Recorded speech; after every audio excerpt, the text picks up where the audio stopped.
Meantime, the Lakers. Okay, so here's what LeBron says. There have been times when we're at our best, we look really good. And there are other times where it's disgusting. You know what that sounds like, Ernie? What? Sounds like an old man. Like when you wake up in the morning, sometimes I'll be like, ooh, I feel good. Then that next day you'd be like, that's sciatica. disgusting. Charles Barkley went at the Lakers again, and this time it felt less like trolling and more like a reality check wrapped in comedy. The Washington Generals comparison. The Oprah Winfrey impression. The sciatica joke aimed directly at LeBron James. Chuck didn't ease into it. He unloaded. And the wild part? Every punchline hit because there was truth underneath it. So here's the real question. Are the Lakers actually a legitimate playoff threat in the West this season? Or is Barkley calling it exactly how it is? Why do you hate the Lakers? Chuck, tell us. Why I hate the Lakers? It's always somebody else's fault. Remember 3 years ago, it was Russell Westbrook's fault. Then it was Frank Vogel's fault. Then it was D'Angelo Russell's fault. Then it was Darvin Ham's fault. It's always somebody else's fault. And it bothers me. Listen, you don't always blame other people for your shortcomings. Before we even break down what he said, take a second to appreciate Barkley as an entertainer. The man has turned Lakers commentary into an art form. At this point, it belongs in a broadcast museum. The timing.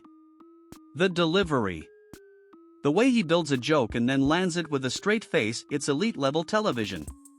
Lakers like an Oprah Winfrey show. You get a basket. You get a basket. You get a basket. Everybody who plays against the Lakers, they gonna make everybody look good. I mean, they're like the Washington Generals. They every team's the Globetrotters against them.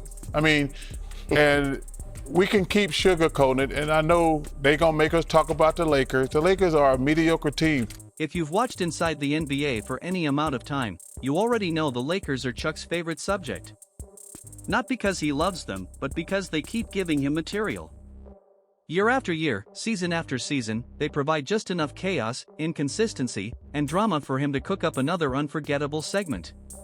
The Lakers proved to what I keep saying, the Lakers stink, plain and simple. We have to talk about them because the media is infatuated with the Lakers.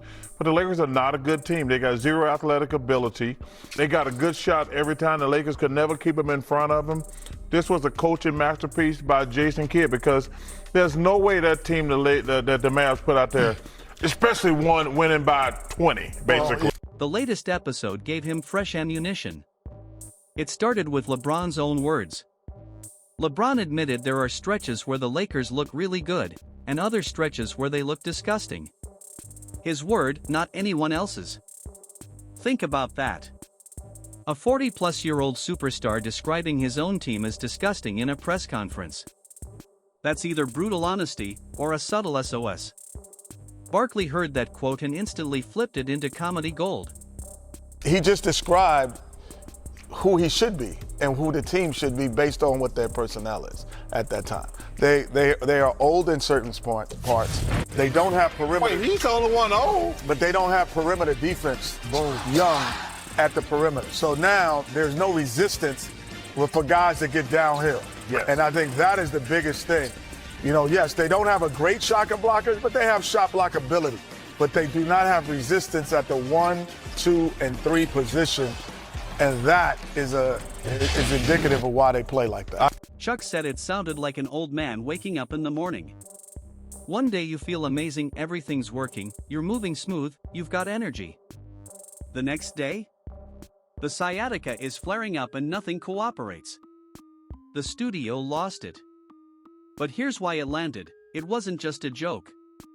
It was a metaphor. LeBron is still playing elite basketball deep into his 40s. That's historic. But asking a 41-year-old body to deliver peak performance every night, especially on back-to-backs, is a gamble. And the Lakers mirror that inconsistency. Some nights they look dangerous. Other nights they look completely disconnected. That's not random. That's wear and tear. I agree JJ with Bennett Kenny. going more to his own, too, to address the defensive issues on that team. Absolutely, and like you mentioned, like Luka and Austin Reaves have been terrific offensively. Luka flirt with a triple-double every night. Austin Reaves been killing the league, averaging over 25 points, but they've been a turnstile on defense. And whoever comes to town can just beat them off the dribble, drive and kick, and get other guys open. But you wanted to also get more from DeAndre Ayton as an anchor when you acquire him as the Lakers, and he's been pedestrian a lot of times, and I just don't think the Lakers, even though LeBron does a really good job at his But when you agent, open a bee's nest and all the bees, it's hard to block all the bees. Like, you got DeAndre in there like this.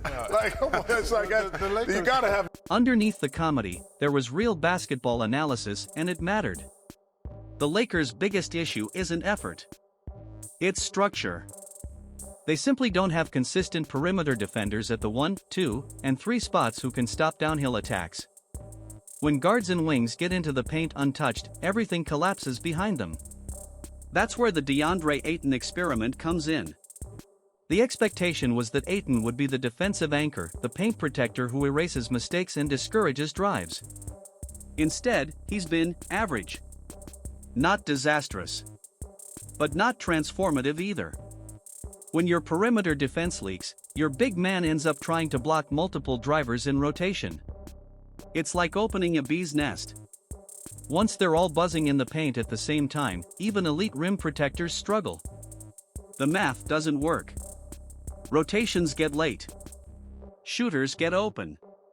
And suddenly you're reacting instead of dictating. That's been the Lakers' defensive identity this season: reactive.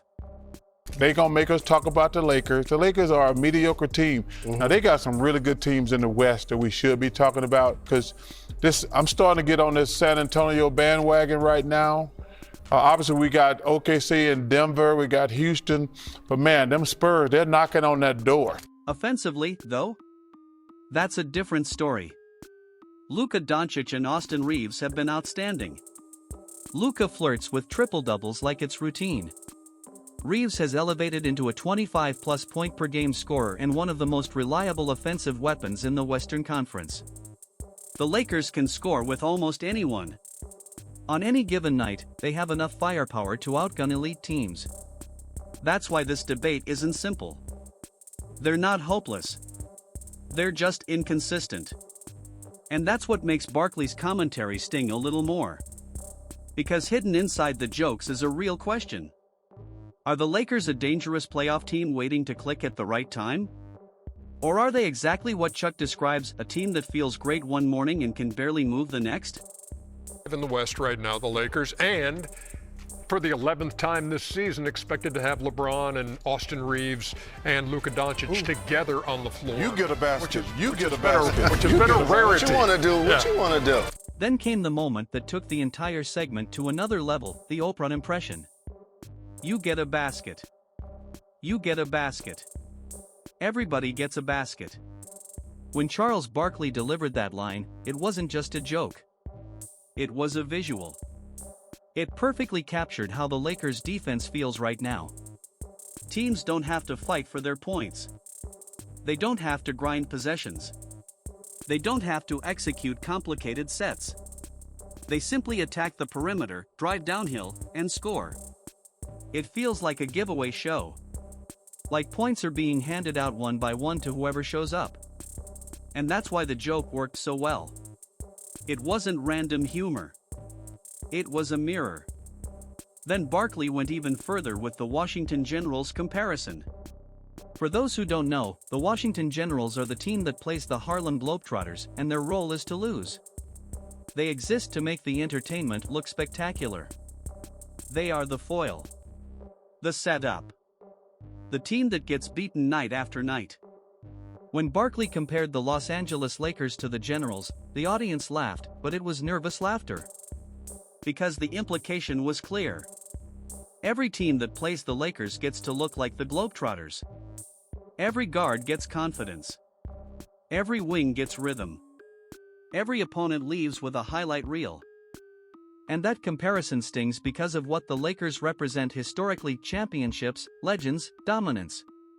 To hear that franchise described as the Generals is shocking precisely because it contrasts so heavily with its legacy. But comedy only works when there's truth inside it. The broader discussion quickly moved from jokes to basketball reality.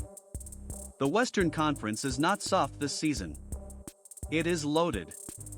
At the top, the Oklahoma City Thunder are playing fast, disciplined basketball with defensive structure and depth. The San Antonio Spurs have surged forward with young talent and a system that looks built for long-term success. The experienced and battle-tested Denver Nuggets remain dangerous, carrying championship DNA into every playoff series. And the high-energy, aggressive style of the Houston Rockets adds even more competition to an already intense bracket. In that environment, sitting fifth isn't safe, it's risky. Fifth place in the West does not mean comfort. It means survival. Barkley's comments about the Spurs also mattered. He doesn't hand out praise easily. When he mentioned supporting their rise and the development of young contributors like Dylan Harper, it highlighted something important. Some teams are building upward momentum, not just trying to stay relevant. That's a big difference. Now look at the Lakers' construction. They are built around veteran leadership, elite offensive talent, and star power. LeBron James continues to perform at a historic level of longevity. That alone is extraordinary. Very few athletes in any sport sustain this kind of production deep into their careers. But basketball is unforgiving. Age doesn't erase greatness, but it does change consistency. And consistency is what playoff teams need most. Offensively, the Lakers can compete with anyone. Luka Dončić brings elite playmaking, scoring versatility, and constant pressure on defenses. Austin Reaves has stepped into a major scoring role and shown he can deliver in high-volume situations. When those players are clicking, the Lakers can score in bunches. They can generate runs. They can compete in shootouts. The offense is not the issue. The issue is what happens when shots aren't falling. Defensively, problems remain structural. Without consistent perimeter resistance, drives reach the paint too easily. When that happens, the bigs must rotate constantly. That leads to mismatches, open corner threes, and breakdowns in transition. The expectation was that players like DeAndre Ayton would stabilize the interior defense, serving as an anchor in the paint. But rim protection only works when the perimeter forces tough shots first. Defense is connected from top to bottom. If the first line breaks down, the rest of the system strains. That's what Barkley was indirectly pointing at. The coaching staff has experimented with zone defense to cover gaps. Zone can disrupt rhythm for short stretches. It can create confusion. It can slow down certain offenses. But against elite Western Conference teams, especially in playoff series where adjustments happen game to game, zone alone is rarely enough. Top-tier offenses will identify weak spots and exploit them repeatedly. Zone is a tool, not a foundation. Chemistry is another key factor. The core trio hasn't shared consistent. In modern basketball, continuity is critical. Defensive communication, switching trust, help timing, these are built over repetitions. Without shared minutes, even talented rosters struggle to reach cohesion. That's why consistency has been missing. Not because of lack of talent, but because of limited time together. All of this circles back to Barkley's commentary on Inside the NBA. What makes him unique is that he combines humor with blunt analysis. He doesn't soften observations to protect narratives. When he sees something, he says it. The Oprah joke worked. The sciatica line worked. The Generals comparison worked. But underneath every punchline was a larger message. The Lakers are inconsistent. And in a conference this strong, inconsistency is dangerous. The Lakers are not irrelevant. They are not rebuilding. They are not a disaster. They are a team with star power, offensive firepower, and postseason experience. But right now, they occupy a difficult middle ground, good enough to draw national attention, not yet stable enough to dominate elite competition. That's why Barkley's comments resonate. Because sometimes comedy is just another way of telling the truth.